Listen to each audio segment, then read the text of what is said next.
Las opiniones vertidas en este espacio por la producción y dirección del programa son de exclusiva responsabilidad de sus autores y de quienes intervienen en ellos.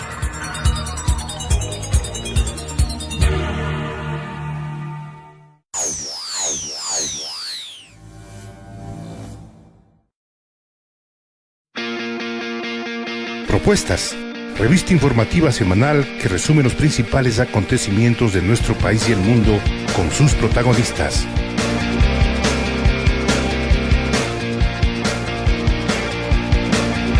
Propuestas con profesionales de la comunicación.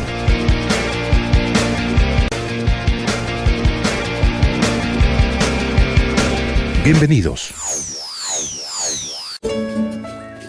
Nos alegramos tanto al escuchar historias como la de Cecilia, que hoy goza de una mejor salud al recibir atención ginecológica gratuita en la unidad móvil de la mujer. O la de Blanquita, que con una operación de reconstrucción de su oreja mejoró su calidad de vida. Por eso te invito a que descubras estas conmovedoras historias de vida en www.poramorapichincha.com y comparte el orgullo de ser pichinchano. Eficiencia y solidaridad.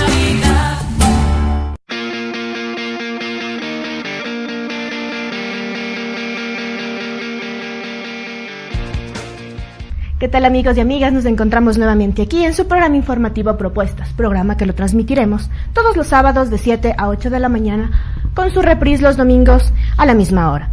Les recordamos que nos pueden seguir en nuestras redes sociales, en Twitter, @TV Propuestas, en Facebook, Revista Informativa Propuestas, y en YouTube, TV Propuestas. Mi nombre es María Fernanda Velasco y ahora veamos los titulares.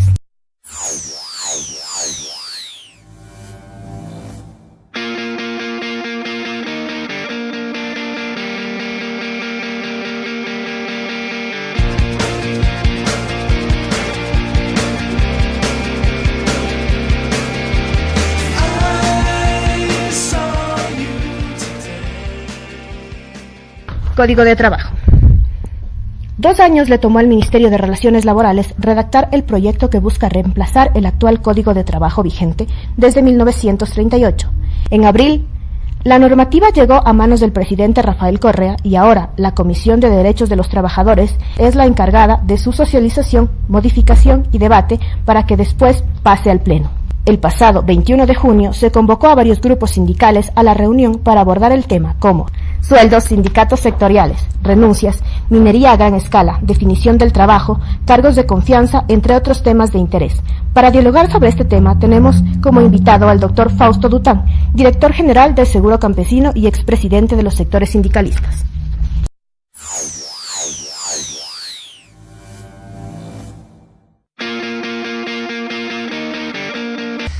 Bueno, ahora queremos empezar con nuestro segmento de entrevistas, el programa TV Propuestas, luego de haber escuchado a nuestra compañera y colega dando a conocer importantes informaciones. Pero también hay temas que deben ser abordados en fondo, tienen que ser abordados en un sentido mucho más profundo, y eso es lo que queremos hacer a través de este programa Propuestas a través de Telesucesos. La reforma al Código Laboral es uno de los aspectos fundamentales que ya está en estos momentos siendo tratado, abordado en diferentes espacios, sobre todo de las organizaciones sindicales, de las organizaciones laborales y por supuesto también ya desde el ámbito del Ejecutivo. Las propuestas todavía no están en firme, sin embargo creemos que es necesario empezar a reflexionar, y para esto hemos invitado a Fausto Dután, quien hace algunos años atrás lo conocemos, lo hemos visto en diferentes acciones, sobre todo aquellas que están relacionadas con el movimiento obrero ecuatoriano. Fausto, un gusto tenerle aquí en este segmento de entrevistas de TV Propuestas, y qué mejor si a través de usted podemos conocer primero algo de historia, porque no necesariamente entremos en la polémica, entremos en el ámbito de conocer un poco más en términos de profundidad qué es el movimiento histórico obrero, cuándo se empieza realmente a configurar para llegar al momento actual. Muchas gracias. El movimiento obrero ecuatoriano es un movimiento que comienza a configurarse como tal a partir de la Revolución Liberal. Eloy Alfaro básicamente considera que este es un sector al que hay que darle todo el apoyo, e incluso él contrata a un dirigente sindical ciego cubano, Miguel de Alburquerque, que viene al Ecuador y tiene como tarea fundamental el organizar a los sindicatos, a las mutualistas que en esa época ha habido. Luego, este movimiento incipiente todavía, ¿no?, tiene mucha más fuerza, cobra mucho más protagonismo el 15 de noviembre de 1922, con lo que se conoce como la masacre de los trabajadores en la ciudad de Guayaquil. Y en el ámbito literario, escrito por Joaquín Gallegos Lara. Joaquín Gallegos Lara escribe un libro que se llama Cruces sobre el agua, ¿no?, que recuerda esta gesta de lucha de los trabajadores, pero también la masacre que se hizo. Se habla de 200 más o menos trabajadores asesinados y que fueron arrojados al río Guayas.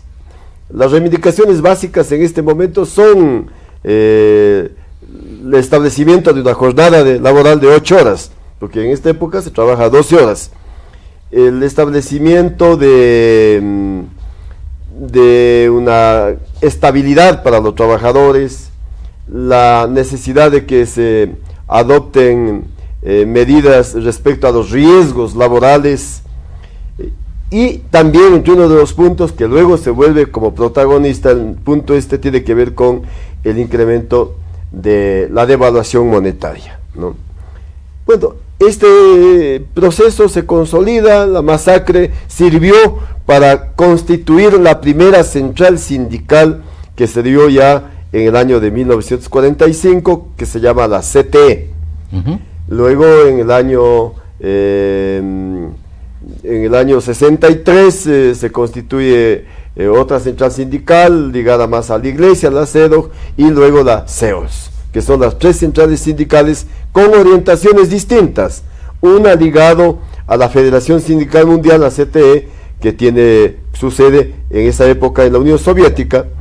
La otra ligada más bien, la CMT, a el sindicalismo alemán demócrata cristiano, y la otra CEOLS ligada más bien a la CIOLS AFL, que fue que tiene su sede en los Estados Unidos. Esta breve descripción histórica nos permite también contextualizar, pero uno de los aspectos fundamentales y de los objetivos que ha tenido las centrales sindicales y el movimiento obrero en su conjunto ha sido siempre el de ir planteando reivindicaciones. Se hablaba del tema de las 8 horas, luego también temas laborales, de estabilidad laboral y en términos salariales.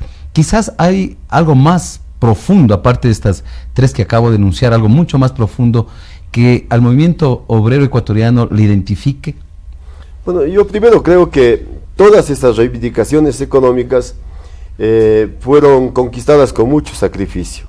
La jornada de 8 horas, comencé señalando de que, por ejemplo, tuvo un aspecto trágico, que fue lo del 15 de noviembre. Pero luego, en la década de las dictaduras militares, el movimiento obrero es muy reprimido, ¿no? Y tiene como una consigna fundamental, fíjese usted, que no asoma a veces como parte del movimiento sindical, que es la lucha por la democratización del Estado. Y a punto de que tiene esa lucha nuestra, tiene un sello que fue la masacre de los obreros en Astra en octubre de 1977, pero también el movimiento sindical comienza a organizar el Frente Unitario de los Trabajadores. Ahora, desde su constitución, el movimiento sindical tiende a ser un ente que lucha por los trabajadores, dirigido hacia conseguir estabilidad laboral, salarios de los trabajadores, pero también por la necesidad de que haya un respeto a la organización, una ampliación en la organización, la necesidad de que se permita la organización de los sectores trabajadores del sector público, por ejemplo, ¿no?, que no tenían esto, y en muchas de estas reivindicaciones son planteadas a través de sus delegados en el seno de las conferencias internacionales de la Organización Internacional del Trabajo, y se vuelven ya, una vez que en la OIT estos estas reivindicaciones del mundo entero se vuelven como aspectos determinantes y obligatorios para cada Estado como el nuestro. Claro, con eso estaríamos hablando de que existieron algunas vertientes o algunas líneas de trabajo, pero fundamentalmente la que tiene que ver con el ámbito de las reivindicaciones y la otra que tiene que ver ya con un quehacer político y de niveles de incidencia en la construcción del Estado, sobre todo en la democratización del Estado y el retorno a la democracia después de la dictadura. Claro que en el proceso de la dictadura también jugaron un rol importante, pero ya en este otro momento histórico del Ecuador, ya cuando el retorno a la democracia y sobre todo estos últimos tiempos, ¿qué ha significado para el movimiento obrero una serie de acciones y una serie de medidas también que han sido tomadas desde el ámbito del Estado, en cada uno de los gobiernos de turno, para llegar al momento en el que nos encontramos, quizás con un movimiento obrero bastante debilitado? Sí, yo creo que luego del advenimiento del régimen constitucional, en donde hubieron conquistas fundamentales que tuvo el movimiento sindical, como por ejemplo el incremento salarial en un 100%, ¿no? De 2.000 a 4.000 sucres, que el presidente Roldós fue el que aceptó, la derogatoria de varios decretos antiobreros, la nacionalización de empresas como la empresa eléctrica, etcétera. O sea, fueron conquistas que iban más allá de la reivindicación propia, ¿no? Planteamientos de beneficio para la sociedad en su conjunto. Pero luego tenemos ya el advenimiento de un nuevo modelo en el mundo y en el Ecuador, que es el neoliberalismo, que agrede con mucha fuerza al sindicalismo, especialmente cuando señala de que el Estado ecuatoriano debe privatizarse y por tanto las empresas donde habían movimiento sindical desapareció. Me refiero, por ejemplo, al IERAG, me refiero al IEOS, me refiero a Emprovid, a ENAG, otras empresas de obras públicas, etcétera. Fueron miles de trabajadores del sector público que fueron a la desocupación. Entonces recibimos un golpe muy duro, pero asimismo una reforma laboral que se dio en la época del presidente Borja incrementó el número de trabajadores para hacer un sindicato y también incrementó nuevas formas de contratación laboral, ¿no?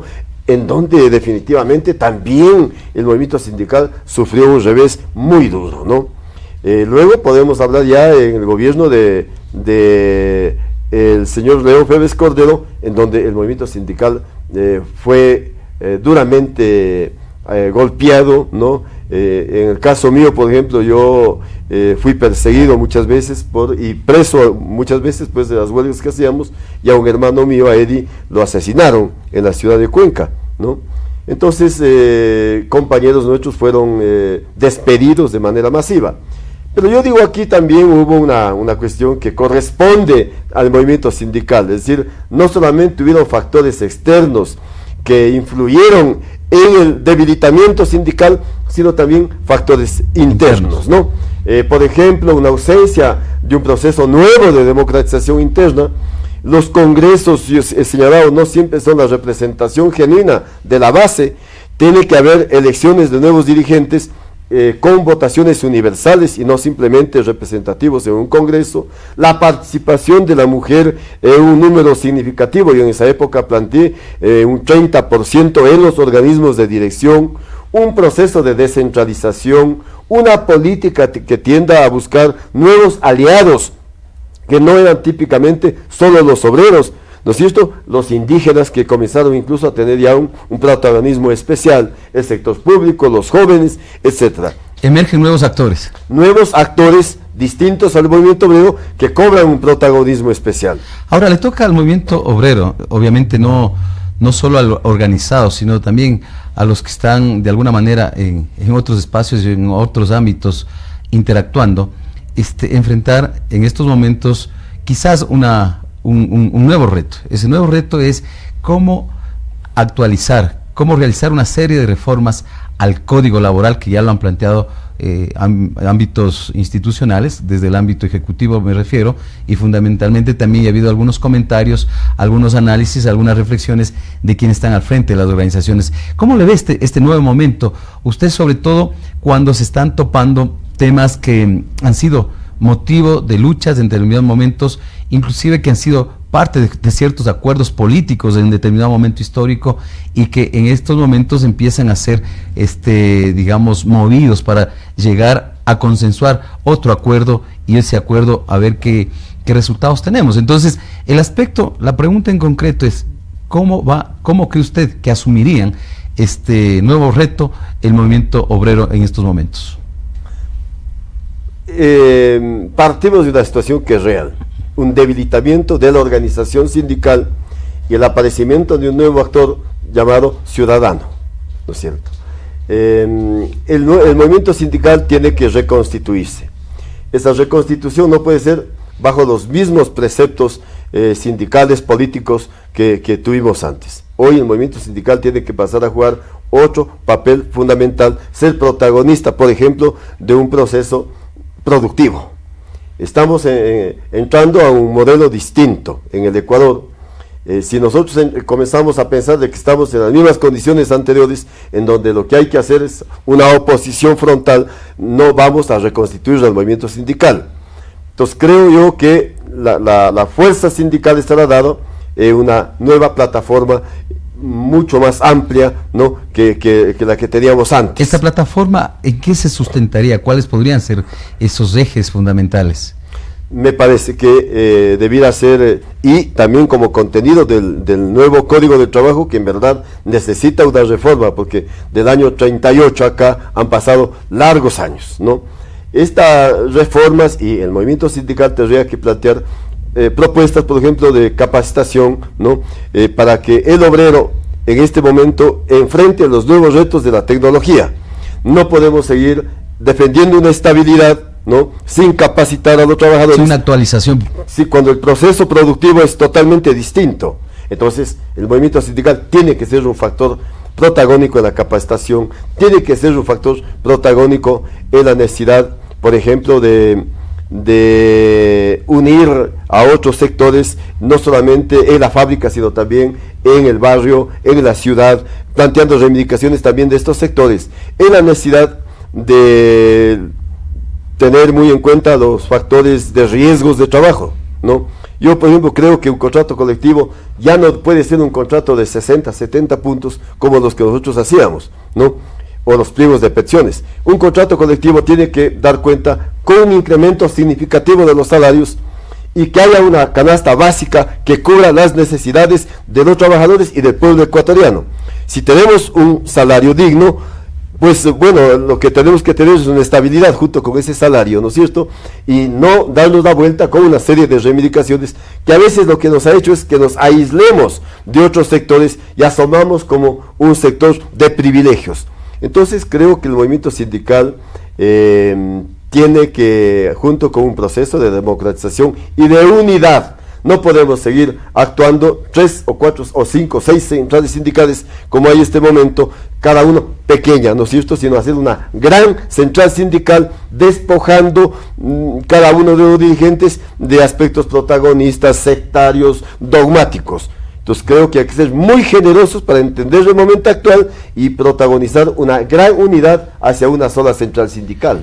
Bueno, este ha sido un diálogo con Fausto Dután, quien es director del Seguro Campesino, director general del Seguro Campesino, pero también a través de la historia ha estado presente y caminando junto al movimiento obrero ecuatoriano. Nosotros creemos que aquí el movimiento obrero ecuatoriano está asumiendo un nuevo desafío. Cómo llevar adelante una serie de iniciativas, de debates, de reflexiones para poder tener un código laboral que responda al momento actual, al momento no solo coyuntural, sino también pensado en un momento a largo plazo. Así que vamos a hacer una pausa y regresamos con nuestro siguiente invitado.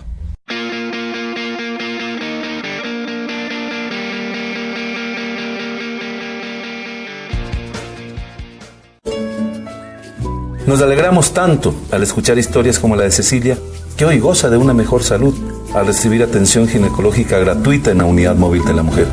O la de Blanquita, que con una operación de reconstrucción de su oreja mejoró su calidad de vida. Por eso te invito a que descubras estas conmovedoras historias de vida en www.poramorapichincha.com y comparte el orgullo de ser pichinchano. Eficiencia y solidaridad.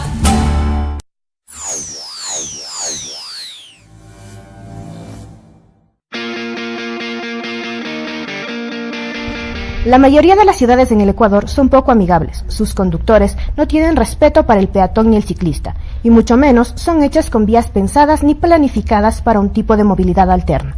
Nuestra ciudad necesita un sistema de movilidad eficiente que reduzca los impactos sobre el ambiente y la sociedad.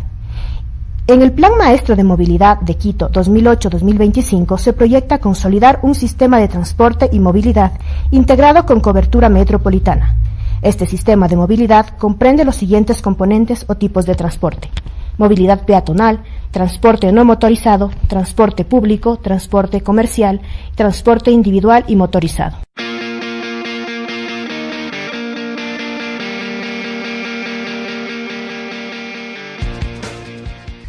Ahora le damos la bienvenida al ingeniero Jaime Rivera, gerente de Obras Públicas de la empresa municipal de Obras Públicas. Miren cómo coinciden justamente tanto la nominación como el nombre de la empresa. Para nosotros es importante, ingeniero Rivera, hablar sobre el tema de la movilidad. Hay una serie de situaciones, de comentarios, pero a veces son hechos superficiales, porque en términos conceptuales como que no se lo entiende a profundidad. La primera pregunta de cajón es: ¿qué debemos entender los ciudadanos, hombres y mujeres de Quito fundamentalmente, por movilidad? ¿Qué debemos nosotros entenderlo? Bienvenido. Buenos días. Agradezco la oportunidad de dirigirme a la ciudadanía para comentarles este tema, que efectivamente es un tema de actualidad en la ciudad. La movilidad es un concepto que va de la mano de la accesibilidad. Son dos conceptos que van juntos. Nosotros podemos movernos mucho por la ciudad o podemos acceder a los sitios que queremos llegar en función de las disponibilidades del espacio físico que la ciudad nos presenta. En el caso específico de la movilidad es llegar al sitio a través de medios de transporte, y obviamente esto bajo las condiciones por la cantidad del parque automotor y todos estos incrementos de personas que se desplazan a lo largo de la ciudad, ha sido muy complicado en estos tiempos. Hoy nosotros como municipio emprendemos un trabajo de mejoramiento, por un lado, de las vías para que esta movilidad sea expedita, y por otro generamos proyectos de infraestructura que nos permitan mejorar la calidad de movilidad en la ciudad y por tanto también la calidad de vida de los ciudadanos. Claro, la movilidad está planteado, el tema de la accesibilidad igualmente está planteado, pero ¿cuáles han sido los grandes desafíos, los grandes retos que ustedes han tenido que enfrentar, toda vez que hay algunas intervenciones que están desarrollando ustedes a través de proyectos de obras, pero esos grandes desafíos que a veces no necesariamente es la construcción, que han tenido que ustedes enfrentar? Nosotros primero, cuando arrancó la administración actual, se planteó un reto de tratar de liberar ciertos sectores de la ciudad que estaban represados en el tráfico en horas pico, y para ello se ideó un plan vial ambicioso, el cual incluía la rehabilitación de avenidas como la Simón Bolívar, la Mariscal Sucre, que eran precisamente lugares o núcleos en donde el tráfico se complicaba. Estos trabajos han determinado, a más de permitir la movilidad de la ciudad, también generar zonas seguras para los ciudadanos. Hoy, por ejemplo, rodar por la Simón Bolívar es mucho más seguro que lo que teníamos antes de esta intervención. Hoy tenemos giros izquierdos controlados a través de túneles. Estamos trabajando intensamente en la Mariscal Sucre para resolver el problema de movilidad, pero también para apoyar el tema peatonal en esos mismos sitios en donde estamos trabajando. Los intercambiadores que estamos construyendo contemplan la posibilidad de que los ciudadanos puedan cruzar, los peatones puedan cruzar a través de estas intersecciones con seguridad. Ahora, cuando estamos hablando del ámbito del parque automotor, es uno de los componentes, es uno de los actores, digamos así, que están presentes en el escenario. Pero también tenemos el tema del peatón que hacía referencia usted, pero también se ha incorporado el tema del ciclismo, ¿no?, como una alternativa del transporte. Pero todo esto sumado da quizás una estrategia integral para poder tener una mejor movilidad y una mejor accesibilidad dentro de la ciudad. Pero siguen algunos comentarios, siguen algunos niveles de incidencia desde el lado de la opinión pública fundamentalmente, que está orientado quizás en base a un desconocimiento de todas las intervenciones que ustedes están realizando, a veces a la pérdida de credibilidad. Y eso es fundamental que ustedes en este espacio lo puedan puntualizar. ¿A qué me estoy refiriendo con esto, ingeniero Rivera? Al sentido de que hay una serie de intervenciones, una serie de obras, una serie de proyectos, pero que a la vez, al parecer, no está aliviando la problemática como esperaría la ciudadanía. Sí, sabemos que la ciudadanía todavía tiene un poco de resistencia a los trabajos que realiza la municipalidad, porque desde luego todas estas obras generan dificultades, generan complicaciones al tráfico, tenemos que cerrar tramos de vía. Hoy, hace poco estuvimos enfrentando un problema en el condado porque teníamos el cierre de una de las rampas y la EMOB busca resolver estas dificultades a través de acciones como la que emprendimos con el apoyo del soldado ecuatoriano, permitiéndonos pasar a través de la escuela militar con un desvío que está este momento funcionando en horas pico, lo cual facilita la intervención en las vías. Efectivamente, como usted dice, el problema en las ciudades, esta falta de credibilidad hacia obras por tantos años de olvido en el manejo de estos problemas. La actual administración, no soy el vocero indicado para comentar el detalle, pero esta administración está enfrentando el tema del metro, por ejemplo, que es una solución al problema de la movilidad, con además las intervenciones que realiza la EMOB a través de las obras que nosotros ejecutamos. Entonces son cosas simultáneas que se van construyendo y que en los próximos años se tendrán en gran parte resuelto el problema que para todos los quiteños es un dolor de cabeza todos los días. Es un dolor de cabeza para las autoridades, un dolor de cabeza para los ciudadanos, y creo yo que todos tenemos que aunar esfuerzos en procura de llegar a encontrar una solución que es una solución de los quiteños, no del municipio, no de los ciudadanos, sino en conjunto, ciudadanos y municipio trabajando para que la ciudad camine hacia donde todos los quiteños queremos llegar.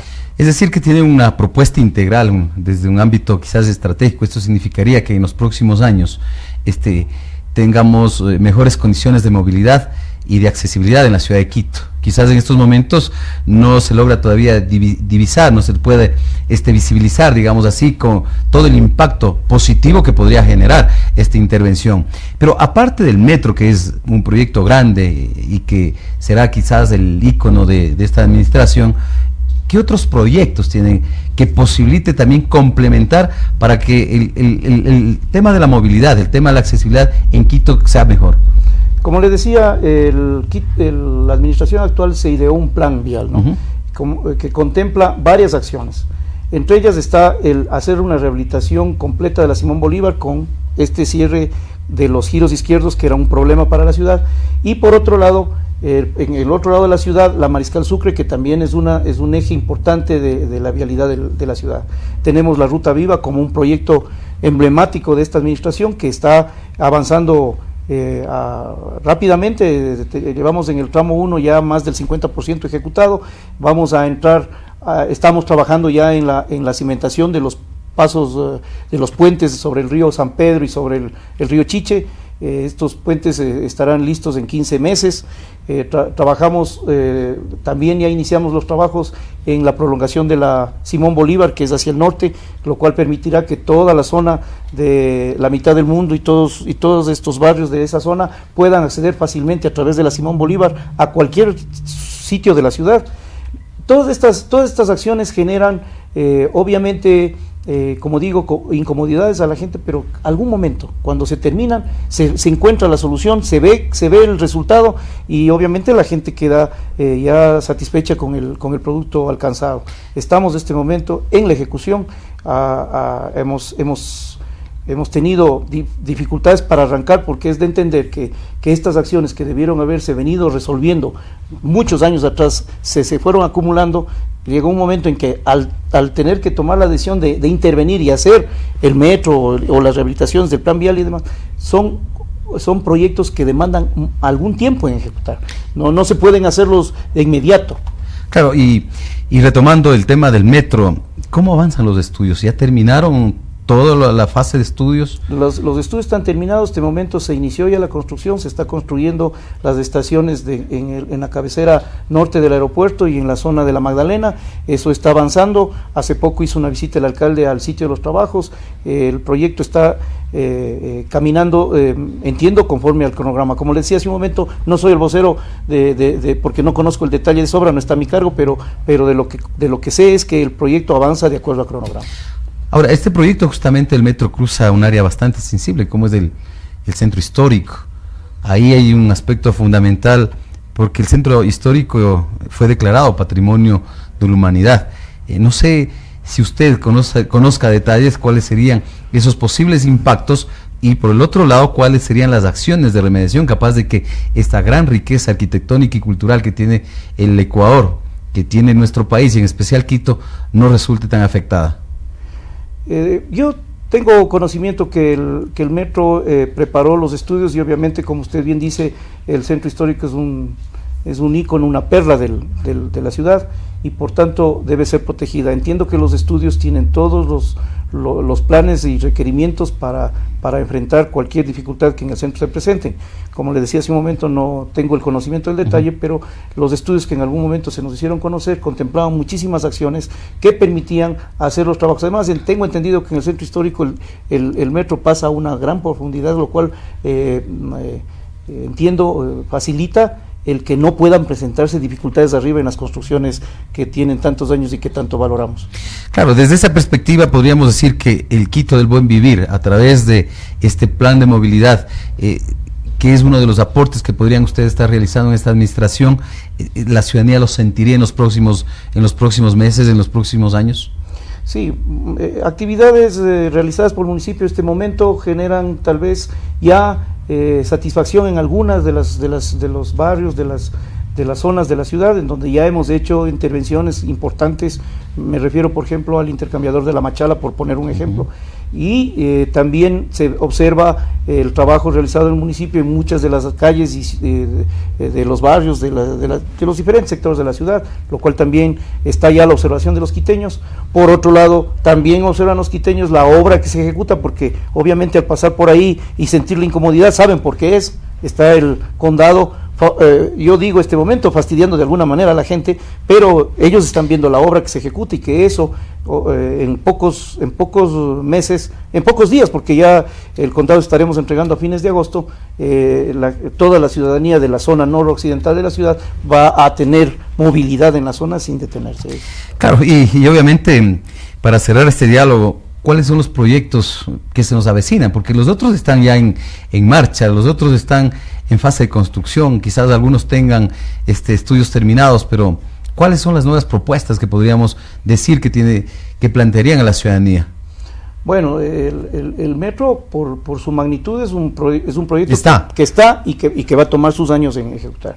En función de la dinámica del metro, desde luego habrá otras intervenciones. Estamos trabajando nosotros, por ejemplo, intensamente en los estudios de la perimetral, que es una vía paralela a la Simón Bolívar.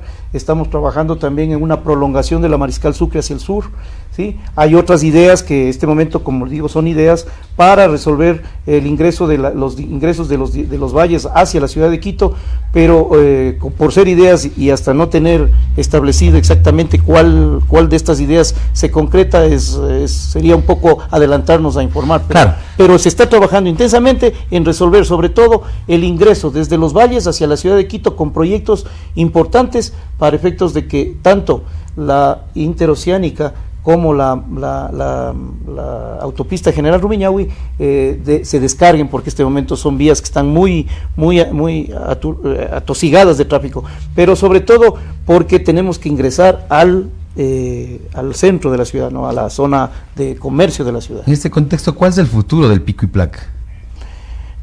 Sobre el tema del pico y placa, en el momento es mantenerlo como está, no se ha conversado de hacer cambios respecto del pico y placa.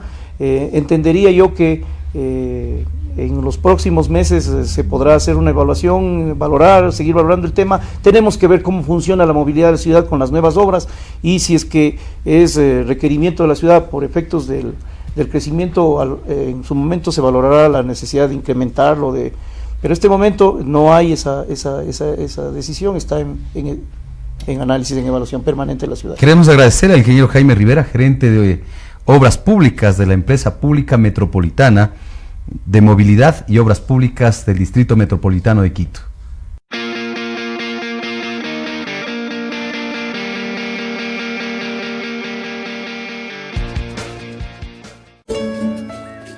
Nos alegramos tanto al escuchar historias como la de Cecilia, que hoy goza de una mejor salud al recibir atención ginecológica gratuita en la unidad móvil de la mujer. O la de Blanquita, que con una operación de reconstrucción de su oreja mejoró su calidad de vida. Por eso te invito a que descubras estas conmovedoras historias de vida en www.poramorapichincha.com y comparte el orgullo de ser pichinchano. Eficiencia y solidaridad.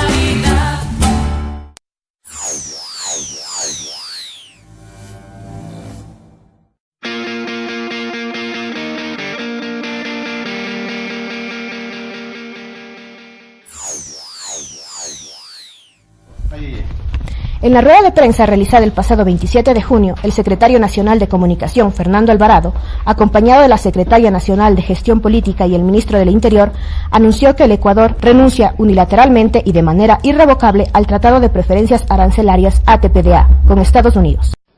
Ecuador renuncia de manera unilateral e irrevocable a dichas preferencias arancelarias ATPDA. Es más, Ecuador ofrece a los Estados Unidos una ayuda económica de $23 millones anuales, monto similar al que recibíamos por las preferencias arancelarias, con el fin de brindar capacitación en materia de derechos humanos que contribuya a evitar atentados a la intimidad de las personas, torturas, ejecuciones extrajudiciales y demás actos que denigren a la humanidad.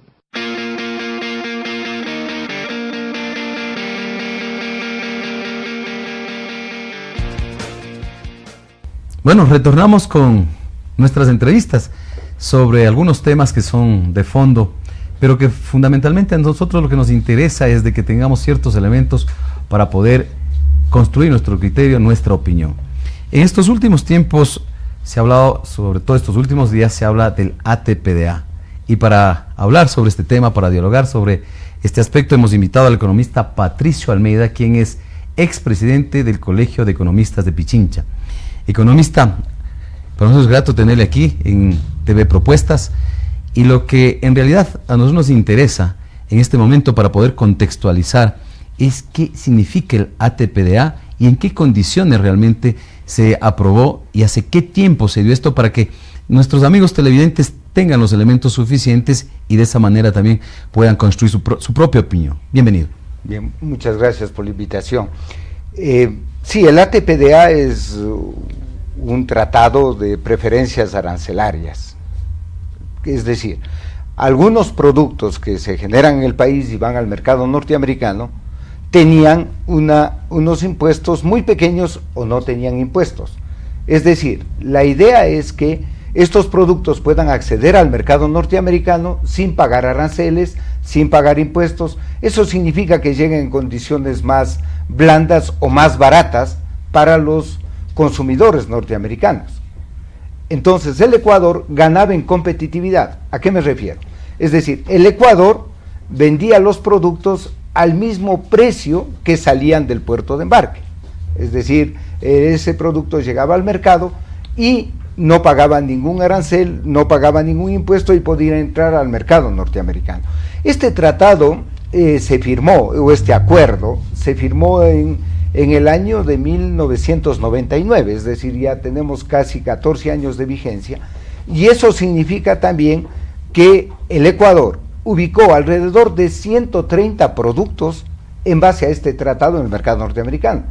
Porque hay productos que no entran en el tratado, por ejemplo el petróleo. El Ecuador exporta petróleo crudo y derivados al mercado norteamericano, esos no entran en el tratado.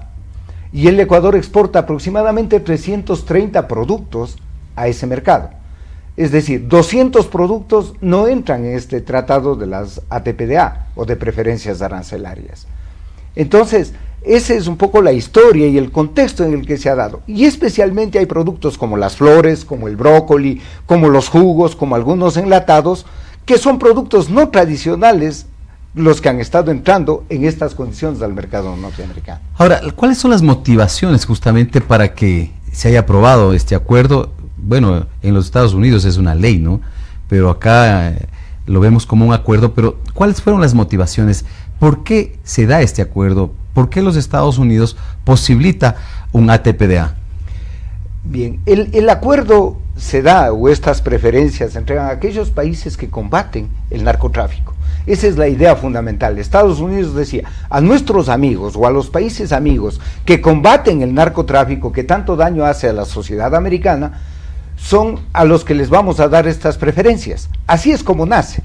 Incluso en el Ecuador, si usted recuerda, teníamos una base norteamericana en Manta que servía para el control del narcotráfico, al menos así lo mencionaban. Entonces, eso es lo que pretende extender este tratado justamente a aquellos países que contribuyen en el combate de el tráfico de estupefacientes o de drogas. Pero en un primer momento habían otros países también, y estos otros países fueron saliendo en su determinado momento, pero ¿cuáles han sido las consecuencias en realidad? ¿Cuáles son los impactos, inclusive en términos estrictamente nacionales, al dejar o al romper de manera unilateral este acuerdo? Bueno, hay países que estaban integrados en este tratado como Perú, Colombia, etcétera, pero estos países salieron porque ya firmaron un tratado de libre comercio, es decir, ya firmaron un tratado completo, integral. Es por eso que ya no necesitaban estos acuerdos que son parciales. Ahora, el Ecuador perdería, y al menos eso se ha mencionado, alrededor de 23 millones de dólares como resultado de esta decisión unilateral del gobierno. Ahora, claro, el gobierno ha mencionado que eso rescata la soberanía, porque la soberanía, y es un tema de principios... Soberanía y dignidad, dice. Eso, es un tema de principios, por ende, la decisión del gobierno ecuatoriano, al menos así lo ha explicado, es: nosotros no vamos a aceptar ningún chantaje, y no vamos a negociar con ningún país que nos lleve a un chantaje y nos obligue a hacer cosas que nosotros no consideremos o consideremos. Por lo menos déjenos la libertad, eso es lo que ha dicho el gobierno nacional, de decidir sobre temas que son de soberanía, por ejemplo, como el asilo político, etcétera.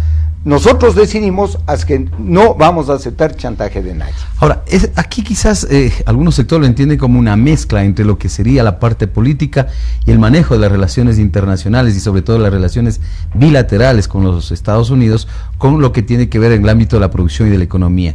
¿Es posible que se puede mezclar estas dos cosas, y de esta mezcla qué impactos puede generar sobre todo al sector empresarial, que es el que tendría esta desventaja ya en estos momentos para ingresar con los productos al mercado norteamericano?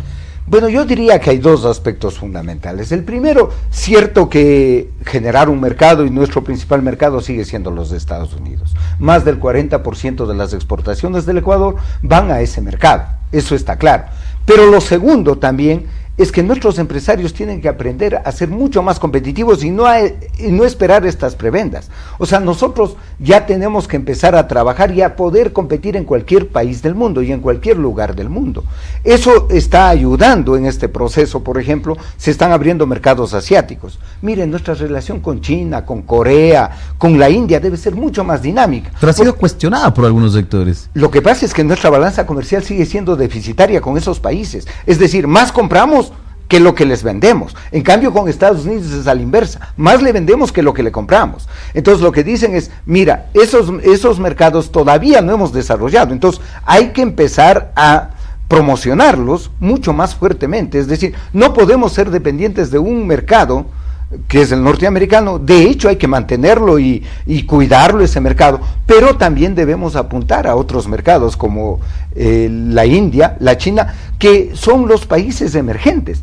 Porque mire, Estados Unidos acaba de salir de una crisis muy fuerte, Europa tampoco ha logrado todavía salir de esa crisis, y eso ha significado que ciertos niveles de exportación y en ciertos rubros hayan tendido a bajar a estos países. mientras que la China y la India vienen fuertes. Entonces, lo que sí está claro es que el Ecuador debe diversificar sus mercados. Ahora, esto obliga realmente a que existan algunos movimientos, sobre todo en el ámbito empresarial, es decir, adopten ciertas acciones que les posibilite también ir modernizando. Igualmente, en el tema de las relaciones políticas y las relaciones diplomáticas con los Estados Unidos también llega a un nivel de sinceramiento. ¿Esto realmente ayuda a cambiar y modifica el escenario? Me refiero en términos de relaciones comerciales fundamentalmente. Yo decía, mire, en términos de relaciones comerciales, el comercio no tiene que abrirse de la política, normalmente van juntos. Van juntitas, ¿no? Van juntos, porque es un poco la geopolítica, porque uno negocia con los países con los que puede tener relaciones, ¿no es cierto?, más directas, más abiertas, y obviamente también hay intereses políticos detrás, porque estamos en un sistema de mercado abierto. Es decir, el Ecuador es una de las economías más abiertas de América Latina. Es decir, el Ecuador tiene un nivel de apertura de casi el 80%. Está muy abierto a las exportaciones y a las importaciones. Es decir, nuestro desarrollo económico tiene que tomar en cuenta estas relaciones comerciales. Lo que usted muy bien dice, nuestra industria tiene que ser altamente competitiva porque tenemos una economía abierta, relaciones comerciales abiertas, tratados como el de la OMC, la Organización Mundial de Comercio, y tenemos preferencias arancelarias con Europa y todo, pero al mismo tiempo también esos productos tienen que empezar a ser competitivos porque estas preferencias son temporales. Ahora, para quitar los temores, para también minimizar los riesgos, porque aparte de temores también se ven algunos riesgos. ¿Qué acciones debería tener, y ya lo ha planteado una, que es el tema de las compensaciones del lado del gobierno nacional? No sé qué otras acciones más puedan implementarse, capaz de que estos temores y estos riesgos, sobre todo para los empresarios ecuatorianos, para los empresarios nacionales, empiecen a desaparecer, capaz de que también desde el ámbito de la transformación del mundo empresarial ecuatoriano se generen algunas condiciones, pero complementariamente el gobierno nacional, ¿qué debería hacerlo? Muy bien, el gobierno ha ofrecido, ¿no es cierto?, volver a los certificados de abono tributario, es decir, lo que vamos a perder. ¿Es efectiva esa medida? Esa medida se aplicaba en los años 70, en los años 80, cuando había toda la lógica de promoción de exportaciones en toda América Latina. Entonces, como que se está reivindicando ese proyecto. Pero yo iría más allá. Mire, nuestros empresarios ahora cuentan con mejor infraestructura como resultado de la inversión pública mismo. Se está buscando un fortalecimiento muy fuerte en la educación. Eso significa potenciar la calidad de mano de obra en el país. Tenemos, ¿no es cierto?, condiciones de encadenamientos industriales. Hay todo un proceso de cambiar la matriz productiva, que es lograr esos encadenamientos industriales desde la producto agrícola, desde la producción agrícola tiene que integrarse con la industria, etcétera, para ser justamente más competitivos. Tenemos que hacer mejor las cosas desde que sembramos una planta hasta que se transforma en un producto final. Imaginémonos el algodón, hasta que sale la tela o el terno ya hecho en una fábrica. Es decir, eso es el encadenamiento industrial. Entonces la idea es ganar en competitividad, en productividad, pero usando nuestros propios recursos, nuestras propias potencialidades, nuestras propias capacidades. Porque recuerde usted, los obreros ecuatorianos en el Ecuador han sido criticados y resulta que en Europa y en Estados Unidos son los mejores. Yo le escuchaba hace un momento, ¿no es cierto?, o en alguna entrevista al licenciado Dután, y él decía, los trabajadores ahora tenemos que trabajar en un proyecto más general, etcétera. Yo diría que los trabajadores nuestros también deben aportar al desarrollo de este país con una capacitación mucho más alta, y los empresarios tienen que empezar a dejar viejas prácticas y empezar a jugar en los mercados con las mismas condiciones. Sin lugar a dudas que esto obliga a que los diferentes actores empiecen a dialogar, empiecen a buscar alternativas, a buscar soluciones, más aún cuando se tiene planteado como una política prácticamente de Estado el cambio de la matriz productiva. Y eso va a obligar una serie de situaciones y de renunciamientos, como también de empoderamiento de algunas acciones de los diferentes actores que están involucrados con este proceso. Usted lo ha dicho muy bien. Yo creo que ahí es hora de tender puentes. Gobierno, empresarios, trabajadores y todo el proceso que se viene atrás. Porque eso es lo que tenemos la coyuntura ahora. Ahora tenemos que hacer esto, pero luego tenemos atrás cómo potenciamos nuestra mano de obra. Con obreros más calificados, con profesionales de altísimo nivel, mucho más capacitados para diseñar nuevas estrategias industriales, nuevos productos, nuevas calidades de productos. Eso es lo que está ganando el mundo y eso es lo que le permite al mundo empezar a ganar en desarrollo. Incluso tenemos que pensar seriamente ya en cuidar el medio ambiente. Porque ahora no es como antes se decía, vamos a la productividad y competitividad y explotamos el suelo, explotamos la naturaleza. Ahora tenemos que cuidarla. El desarrollo tiene que ser sustentable. Sustentable significa que debemos dejar la tierra en perfectas condiciones para las futuras generaciones y cuidar la vida, cuidar las plantas, la vida animal y obviamente el centro que es el ser humano. Pero el ser humano también ha comprometido con estas nuevas estrategias, es decir, estas alianzas tienen que ser a todos los niveles, empresarios, insisto, trabajadores, profesionales, gobierno, para poder adelantar y avanzar en el país, porque finalmente el desarrollo nacional es una obligación y una responsabilidad de todos los que hacemos de este país. Queremos agradecer al economista Patricio Almeida, expresidente del Colegio de Economistas de Pichincha, hablando sobre el ATPDA, aquella acuerdo, o aquel acuerdo o ley también en los Estados Unidos que ha generado una serie de comentarios, una serie de reflexiones, pero fundamentalmente creo que en estos momentos lo que se hace es entrar en un proceso de sinceramiento, toda vez que estamos cerca o ya empezamos el proceso de lo que sería este cambio de la matriz productiva en el Ecuador.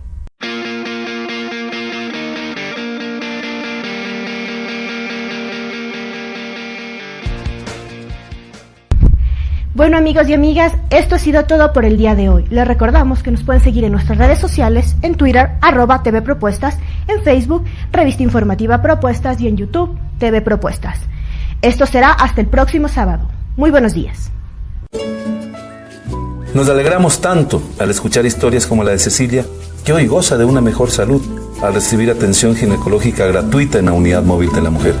O la de Blanquita, que con una operación de reconstrucción de su oreja mejoró su calidad de vida. Por eso te invito a que descubras estas conmovedoras historias de vida en www.poramorapichincha.com y comparte el orgullo de ser pichinchano. Eficiencia y solidaridad. Propuestas. Revista informativa semanal que resume los principales acontecimientos de nuestro país y el mundo con sus protagonistas.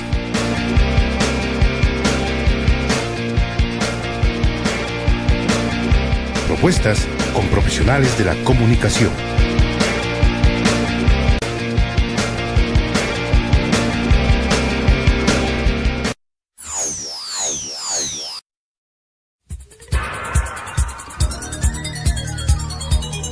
Las opiniones vertidas en este espacio por la producción y dirección del programa son de exclusiva responsabilidad de sus autores y de quienes intervienen en ellos.